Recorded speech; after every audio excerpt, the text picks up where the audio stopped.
इतका चुकीचा कॅरम फुटलाय ना की कोणाच्या सवट्या कोणाच्या भोगात आहेत तेच कळत नाही. माहिती मला कळलं, मला कोणाला बद्दल बोलताय, मला काय सांगताय, नावं ठेवण्यामध्ये मी पटाय, तुम्ही नाही.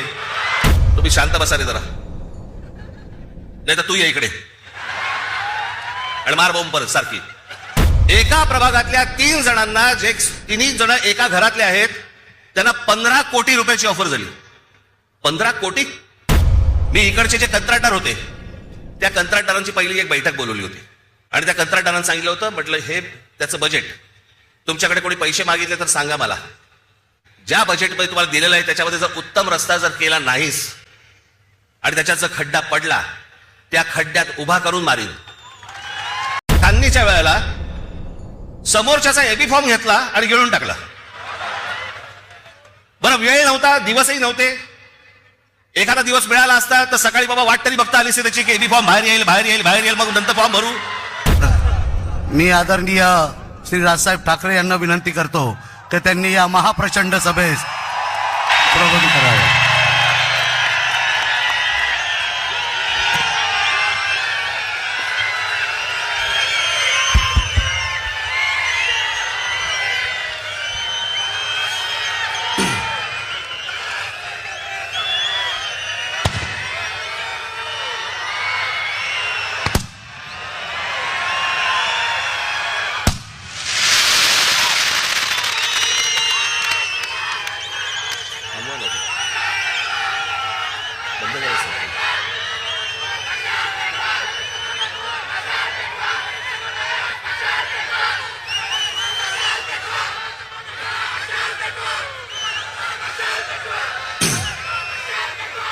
व्यासपीठावरती उपस्थित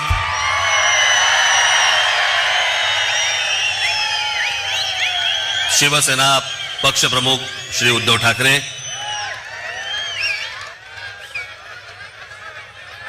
माझे मित्र आणि शिवसेनेचे नेते श्री संजय राऊत, इतर सर्व मान्यवर आणि मागे बसलेले सर्व आपले भावी नाशिकचे सर्व नगरसेवक आणि माझ्या जमलेल्या सर्व तमाम मराठी बांधवांनो, भगिनींनो आणि मातांनो,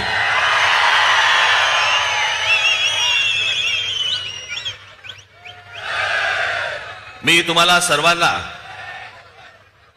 योग्य वेळ सांगेन त्यावेळेला घोषणा द्यायच्या, तोपर्यंत आपण शांत राहा.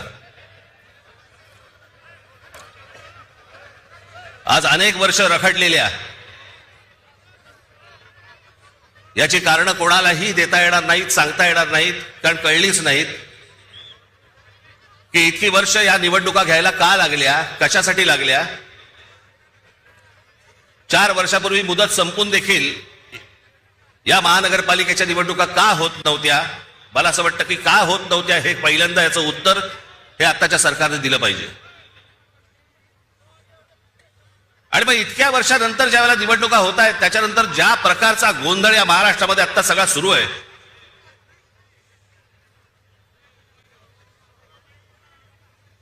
कोण कुठे चाललंय, कोण काय चाललंय, म्हणजे मी मागे एकदा मी म्हटलं होतं ना, इतका चुकीचा कॅरम फुटलाय ना की कोणाच्या सवट्या कोणाच्या भोगात आहेत तेच कळत नाही.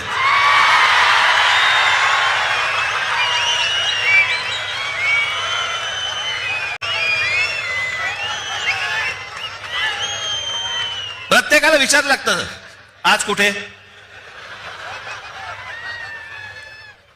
काही जण तर वेडे पिसे झालेत, वेडे पिसे.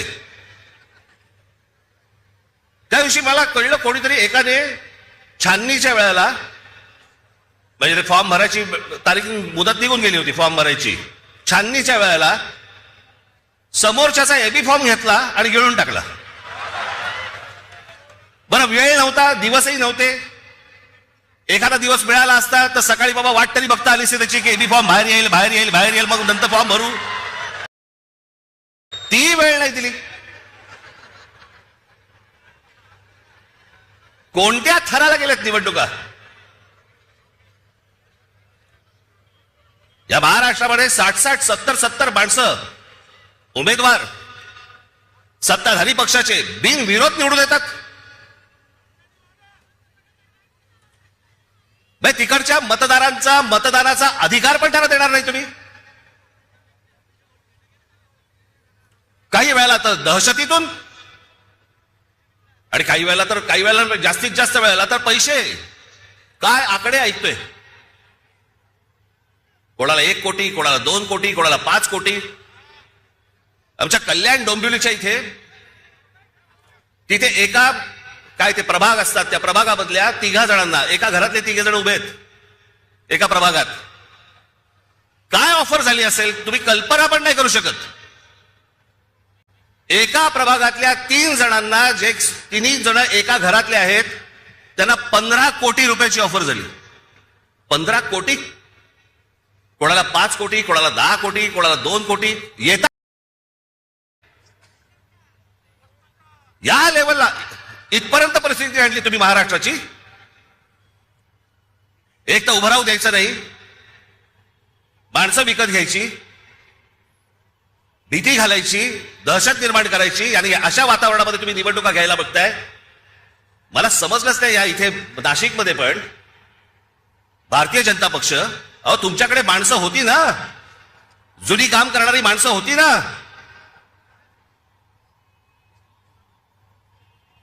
म्हणजे 52 साली जन्माला आलेला एक पक्ष, 52 साली जनसंघ नावाने, त्यांना 2026 ला पोरं भाड्याने घ्यावी लागतात.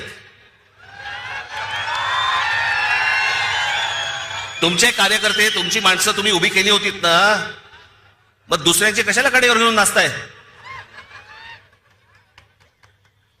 याचं कारण, जो पक्षामध्ये इथे काम करतोय तर काही शून्य किंमत. मी समजू शकतो की एखाद्या मतदारसंघामध्ये बाबा 2 जण चांगली लोक असतात, 3 जण चांगली लोक असतात, त्या 3 जणांमधला एखादा निवडावा लागतो, बाकीच्या दोघांना देता येत नाही. मी समजू शकतो, कारण जागाच एक असते. पण जी लोक सतत काम करतायत, इतकी वर्ष काम करतायत, त्यांना पूर्णपणे बाजूला सारून दुसऱ्या पक्षामधला माणूस घ्यायचा आणि त्याला उभं करायचं, हा तुम्ही त्या कार्यकर्त्याचा अपमान नाही करतात. बाहेरून माणसं लागतात तुम्हाला.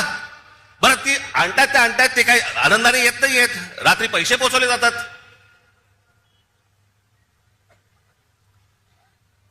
म्हणजे आमच्या मित्र आता संजय राऊत आता म्हणाले, तपोवनातली झाडं इथे त्यांना छटायची आहेत त्या महाजनना. अहो लाकूड तोड्या बरा होता. त्याला देवीने पहिली विचारली, त्याची कुऱ्हाड गेली तर सोन्याची हवी का, तो म्हणाला नाही. मग चांदीची हवी का, नाही. मग त्याची मूळ कुऱ्हाड दिली, तेव्हा तो बोलला नाही, ही माझी कुऱ्हाड. सोना चांदीच्या कुऱ्हाडीला पण तो भापला नाही. बाई ते मला कळलं, मला कोणाला बद्दल बोलतोय. मला काय सांगताय, नावं ठेवण्यामध्ये मी पटाय, तुम्ही नाही.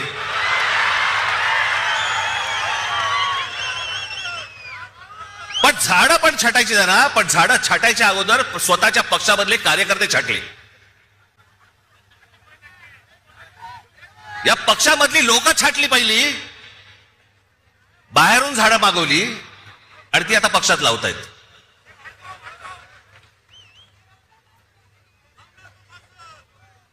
ही कोणती परिस्थिती, हे कोणतं राजकारण, हे कोणत्या निवडणुका चालू आहेत महाराष्ट्रामध्ये.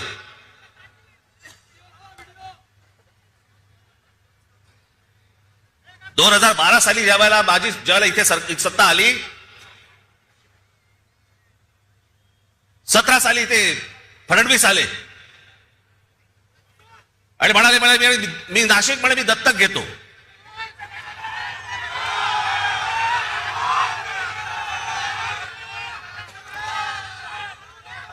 आणि त्या सगळ्या गोष्टींना नाशिककर भुलले आणि आम्ही जी कामं करून ठेवली होती ती सगळे विसरले. आणि दत्तक घेतो म्हटल्यानंतर हा बाप परत फिरकलाच नाही. काय काय गोष्टी करतो म्हणून सांगितल्या होत्या, कोणत्या कोणत्या गोष्टी करतो म्हणून सांगितल्या होत्या.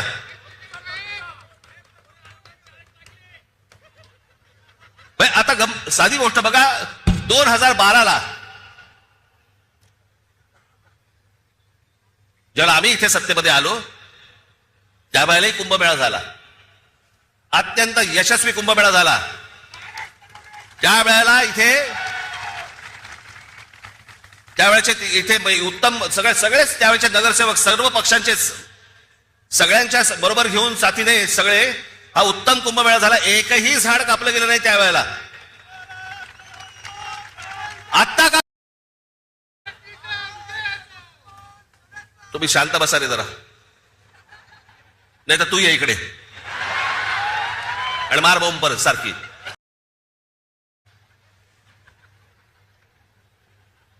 एकही झाड कापलं नाही त्यावेळेला. उत्तम सुंदर चांगल्या पद्धतीने सगळे जेवढे साधू संत आले होते त्या सगळ्यांनी सांगितलं की उत्तम कुंभमेळा झाला.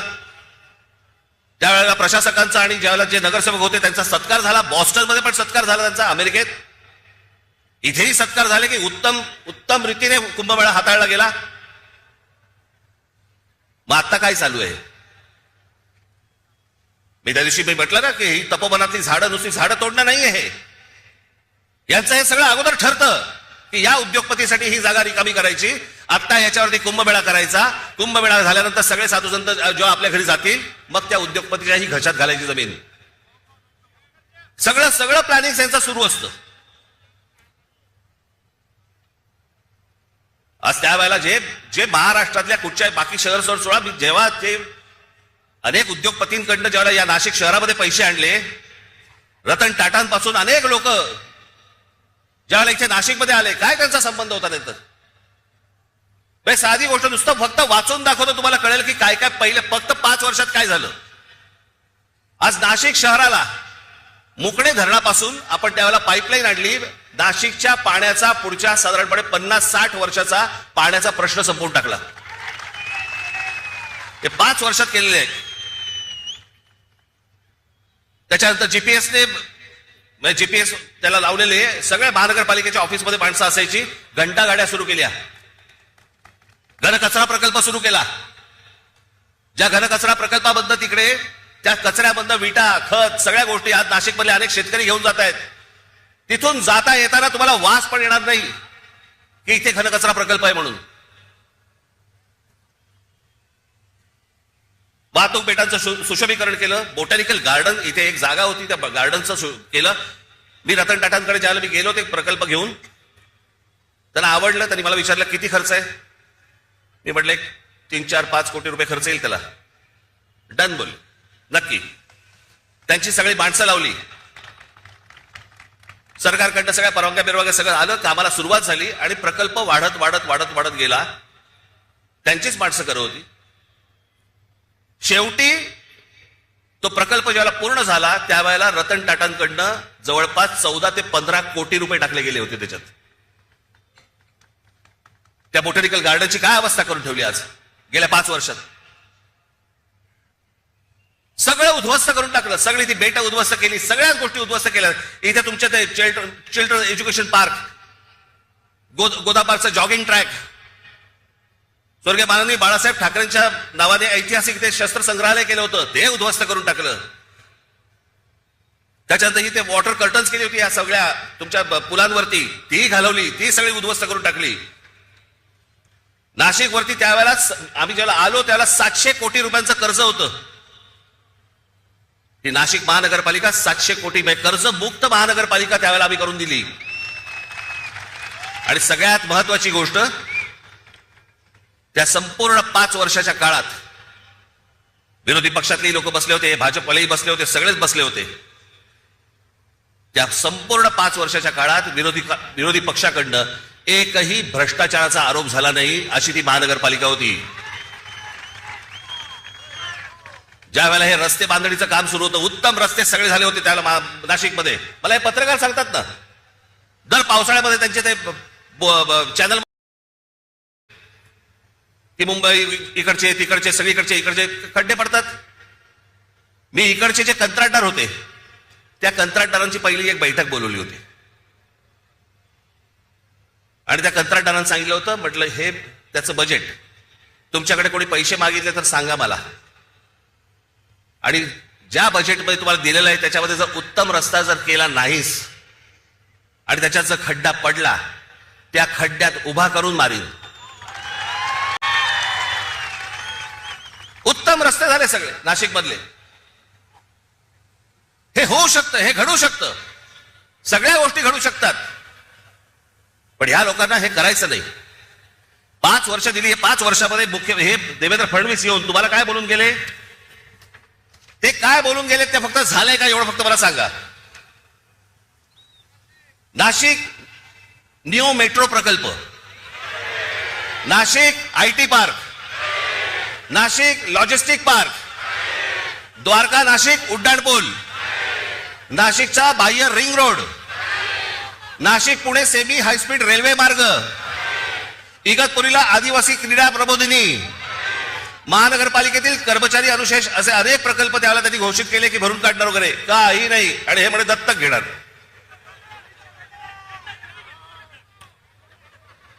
याला कामं नाही करायचे. धर्माच्या नावावरती, जातीच्या नावावरती फक्त तुम्हाला भुलवायचं. आज अनेक महिला इथे आलेल्या आहेत. ती ह्याची योजना आणली काय, ती लाडकी बहिणी योजना. लाडक्या बहिणी योजनेबद्दल 1,500 रुपये दिले. महागाई किती वाढली हो. हा, ते 1,500 रुपये तुमचे 15 दिवसात निघून गेले. साधा सिलेंडर 1,000 रुपये आहे. कुठे टिकणार आहेत 1,500 रुपये. मला आपल्याला फक्त एवढंच सांगायचंय, पुढच्या ज्या पिढ्या असतील, आज तुमची मुलं असतील, आज अनेक या महाराष्ट्रामधले अनेक उमेदवार आहेत किंवा अनेक लोक आहेत, त्यांची मुलं काय विचार करतील. काय आमच्या भवितव्याकडे आमच्याकडे कोणी बघितलं नाही का. आमचा बाप विकला गेला. आमच्या आईने पैसे घेतले आणि आमच्याकडे पुढे भविष्य जे आहे आमचं, हे काही घडलंच नाही. आमची शहरं चांगली घडलीच नाहीत. शहरात राहण्यासारखं काहीच नाही. आज अनेक मुलं इथे, अनेक मुली, तरुण तरुणी आहेत महाराष्ट्रामध्ये, देशामध्ये आहेत. का परदेशी जातात हो. कशासाठी परदेशी जात आहेत. शिक्षण तर इथेही मिळू शकतं, कदाचित नोकरीही इथे मिळू शकते, पण जात आहेत कशासाठी. सभोवतालचं वातावरण सगळं बकाल, रस्त्याला चांगले फुटपाथ नाहीत, ट्रॅफिक वाढलाय, रहदारी सगळीकडे, कशाला काही आटोक्यातच नाहीये काही गोष्टी. अशा लोकांच्या हातामध्ये तुम्ही शहरं देणार आहात. मला खरंच 2017 साली मला इतकं वाईट वाटलं की अरे म्हटलं, एवढ्या सगळी माणसं मी त्यावेळेला आणली. आनंद महिंद्रापासून, रतन टाटांपासून, सगळे अंबानींपासून सगळी लोक इथे मी आणली, जी कधी कुठच्या शहरामध्ये गेली नाही, ती ह्या सगळ्या शहरामध्ये आणली. एवढे सगळे प्रकल्प, एवढ्या सगळ्या गोष्टी उभ्या केल्या आणि उभ्या केल्यानंतर पाहायला काय मला मिळालं. पराभव. आणि ज्या लोकांनी काहीच नाही केलं गेल्या 5 वर्षामध्ये, त्यांच्या भूलथापाला बळी पडलात. आजही हेच चालू आहे त्यांचं. पैसे वाटायचे, बाकीच्या सगळ्या गोष्टी करायच्या, बोगस वोटिंग करायचं, घराघरात जाऊन पैसे वाटायचे. आज पैसे घ्यालो, किती दिवस टिकणार तुमच्याकडे, किती दिवस राहणार आहेत. पण तेवढ्याशा एका किमतीसाठी आपण अख्खं शहर दावडीला बांधतो आहोत. आपल्या चिल्ल्या पिल्ल्याचं भवितव्य आपण दावडीला बांधतो आहोत, याचाही आपल्याला विसर पडला. कशासाठी निवडणुका लढवायच्या मग. राजकारण हा आणि निवडणुका हा काय नुसता खेळ बनवून ठेवला का आपण.